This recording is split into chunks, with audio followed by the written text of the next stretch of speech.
Hello. Good morning. Wala, inay-inay lang. Hira ah.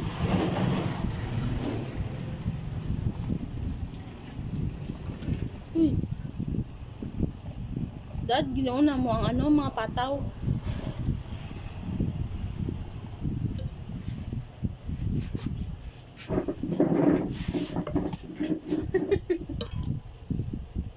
Nawala ta nakadapli, guys.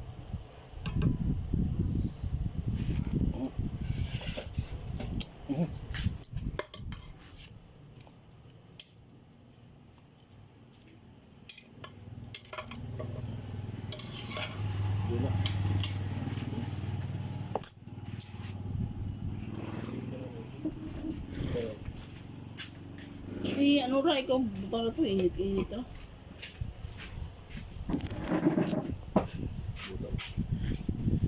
Magawa ako ng guys. Gusto pa, dugo hindi na napadali ka. Pareho nito. Bako nila. Ginagamit ko siya sa ano yan? Nagbibinta kasi ako guys ng street food. Ito yung ginagamit na pang tusok. Ginagawa ko talaga siya kaysa bumili ako. Pangit naman yung toothpick. Ito na lang yung ginawa ko. Toothpick kasi maliit. Parang ganito lang siya kalaki. Next. So ito na ginawa ko para medyo mahaba. Kawayan siya. Asinan mo na lang eh. So gumagawa ako kasi yun. Konti na lang siya. So, mahaba pang kuskusan to.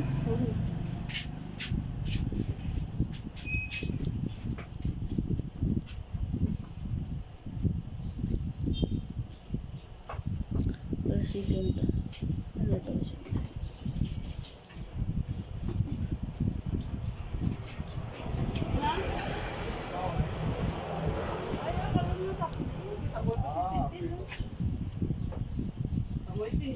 Dito ka na yung mga isda. Yan.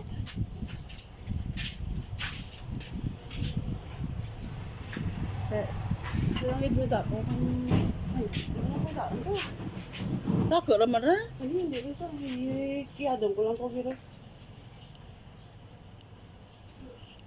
Matagal pa ito matapos guys. Masakit yung dito kapag sobrang tagal na nakaganyan ako. Sige, magamit ako ng lakas pag dumidiin. So, masakit siya. Iniinda ko siya sa umaga. Pagising ko sa umaga, naninigas siya. Masakit ganun. Pati yung dito ko. Ito. Ayan. Masakit siya. Iwan ko. Pero pag umpisahan ko siyang anong tawag nito? Kilos-kilos. Nawawala naman yung sakit niya. Yan nga lang, sa gabi na naman, pagising ko, gano'n na naman ulit. Para siyang unlimited. Naku, tagal pa na matabad. Tapos na akong gumawa ng sauce eh. Ito yung ginawa ko sauce. So, Kipan sa'yo. kita nyo ba? Ayan o. Ano yan siya? Hot sauce. Ginawa ko siya para sa street food. Para sa paninda kong squid ball, kikan, tempura, may fried hotdog ako, fries, ano pa ba? Yan lang yata paninda ko.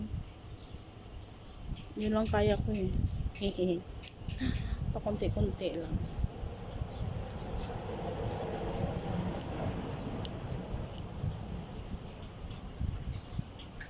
Hotdog. May hotdog. Ano na ginagawa?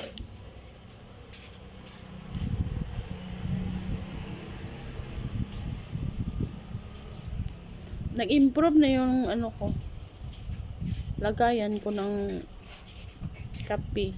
Nagbibinta kasi kami ng kape. Nag-improve na siya. Ayun o. Yan. Naka-glass. Ano na siya. Inutang ko lang. Inutang ko lang yan guys. Kasi inuubos ng ano daga. Kinukuha ng daga yung paninda ko, kape. Lalo na yung Milo, paborito nilang kunin yun. Tuwing umaga pag nagbubukas ako. Pag ha? Kape. Pag nagbubukas ako sa umaga, may nakikita akong mga kape sa ilalim ng lamisa. May mga butas na. Kaya nakita ko may naglalako ng ganyan. Kumuha ako. Ano naman siya every week naman ang bayaran. Shin 100 lang. Kada Sabado siya na maniningil. 100. So okay lang. Yakang yaka. Mga pasyen 100 lang okay lang. Kayang-kaya, pero kung pa 300 ang ano, hindi ko na kaya yun guys, kasi maliit lang yung paninda ko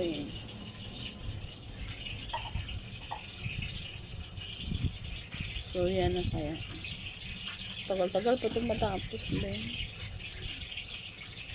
marami kasi sila, masakit na yung kamay ko.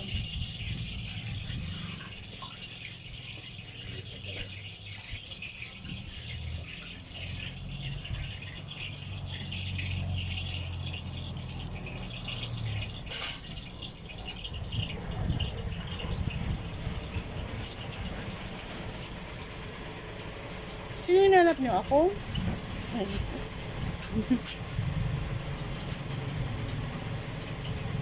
I'm not available po.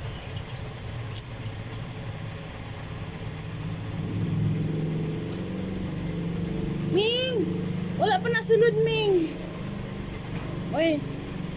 Wala pa, Ming! Oh, sabi sa'yo ayaw mo maniwala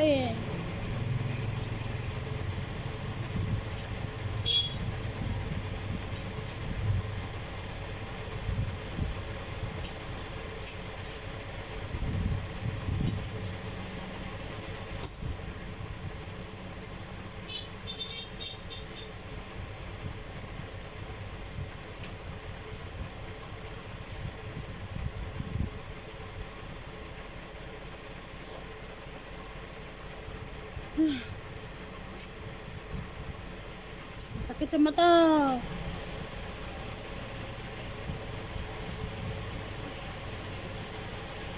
Sa tagal kong nakatitig ng ganito, gumaganon yung mata ko guys gumaganon. Naglalabo yung titig ko sa kawayan. Palagi ako may towel kasi pawisin kasi ako. So hit na hit ko yung pawisin. Lalo na di sa dibdib ko kasi nagpapawis siya. Pag nagpapawis siya tapos hindi ko mapunasan agad, nagkakarashi siya. Kung sa Bisaya pa, hindi kagid. So nilalagyan ko siya ng towel para hindi, kasi makati pag nagsugat-sugat siya, makati na siya. So siyempre gagamot ka na naman, bibili ka na naman ng gamot. Buti kong palagi kang may pambili ng gamot. So kaya nilalagyan ko siya ng towel. Hindi, kahit naglalakad ako sa kalsada, may towel ako sa balikat ko, bahala sila dyan.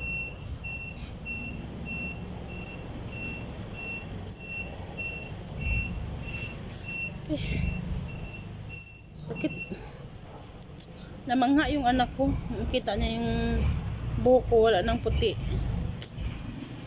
Bagong kulay kasi. Sabi niya, Mama, anong ginawa mo sa buhok mo? Maganda na yung buhok mo. Sabi ko, binunot ko lahat, anak. Binunot ko lahat. Tapos sabi, ambal na. Ang sabi niya,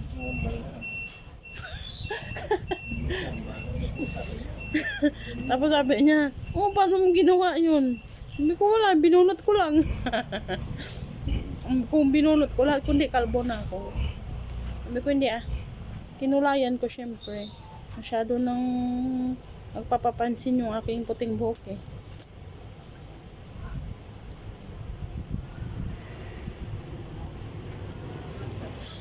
Okay. Dati wala naman akong puting buhok. Kaso nung may nakita akong isang pirasong puting buhok sa ulo ko, pinabunot ko yun.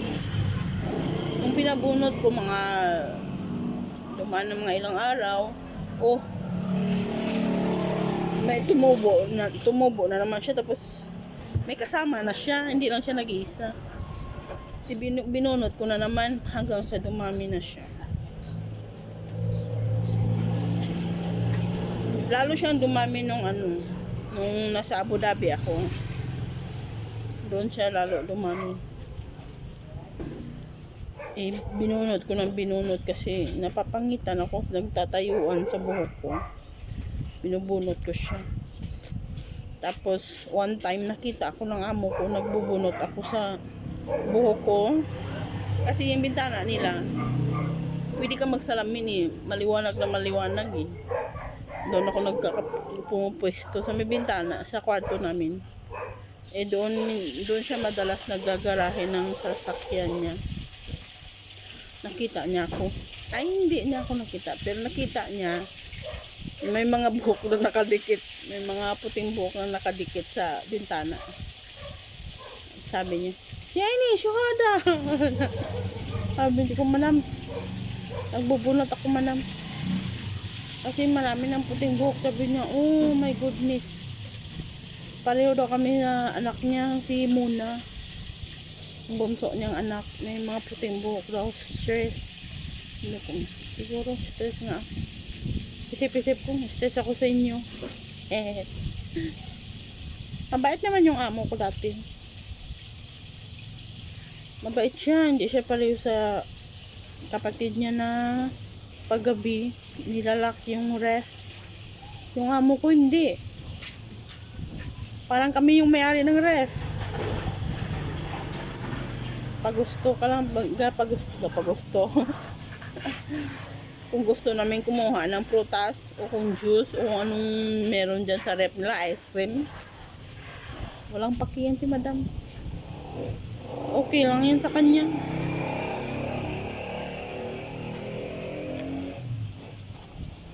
Minsan nga trip kong kumain ng ice cream. Yung paborito kong ice cream, strawberry. Good morning. Ano yung mo? Pili lang dyan May customer. Why pa kakadto dyan? Ano yung may sabaw mo man? Ano may sabaw? Wait lang guys. Tapos yun.